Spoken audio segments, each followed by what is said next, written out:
Over here, over here. Do you know Sandra over there? Don't you think she's a bit OCD? You know, the way she goes around her desk, always tidying up and putting everything back in the right place. Yeah, she's definitely a bit OCD.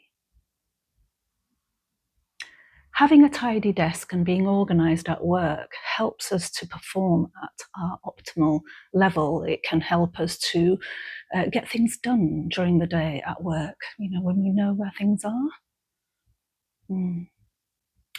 I like to see all my spice jars all facing the same way with the labels showing. What does that mean?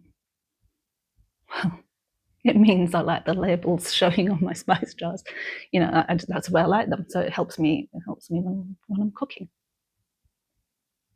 OCD can be extremely debilitating. You could experience fear of contamination, perhaps, and you might be overly washing your hands continually washing your hands. Might lead to chapping and bleeding, perhaps. You could have fear, you could maybe have a desire for symmetry or perfection, or you might carry out rituals, and if you don't carry out those rituals, you start catastrophizing about the outcome of not carrying out those rituals, and that might affect yourself or your loved ones. You might need continuous reassurance. That might be something that you experience with OCD. So we don't want to throw that kind of language around, you know, a bit OCD, because it adds to the stigma around mental health, and we have enough stigma around mental health.